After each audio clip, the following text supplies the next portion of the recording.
कृष्ण हरी। आज या ठिकाणी भगवान बाबाच्या मूर्तीची प्राणप्रतिष्ठा आहे, पांडुरंगाच्या मूर्तीची प्राणप्रतिष्ठा आहे, माऊलीची मूर्ती पण आलेली आहे, तुकोबराय पण आलेले आहेत आणि या ठिकाणी मानव येथील अबाल वृद्ध नर नारी सर्व तर आलेलेच आहेत। हटवट्यावरचे बाजारपेठेवरचे सर्व आज अंबरवाडीमध्ये या पाळण्यामध्ये बाळ राहिलं नाही बघा, पण मानव येतील याच्यात नवल नाही, पण गोमाता पण आलेली आज या ठिकाणी बाबाच्या प्राणप्रतिष्ठे करता। दादा ही कोणाची गाय आहे? गाय आपल्यावाली आहे। काय नाव बाळ तुझं? विठ्ठल दगडूजी घुगे। बरं, आणि तू कशी आली बरं इकडं?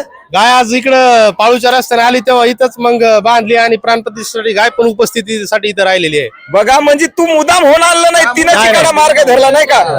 वा वा वा, गोमाता की गोमाता की।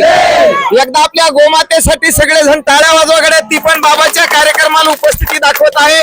आणि गोमाता नुसती पृथ्वीचं स्वरूप आहे, 33 कोटी देव आणि गोमातेच्या आणि रोमा रोमामध्ये असतात।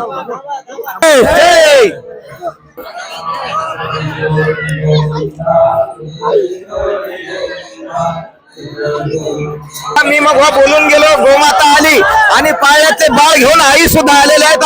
आई किती वर्षाचं बाळ आहे? 2.5 महिन्याचं। काय? 2.5 महिन्याचं। 2.5 महिन्याचं आहे आणि ते पण बाबाच्या परमप्रतिष्ठेच्या कार्यक्रमाला कलश रोवण्याला आलं नाही का? काय नाव ठेवलं त्याचं? युवराज। वा वा, धन्यवाद।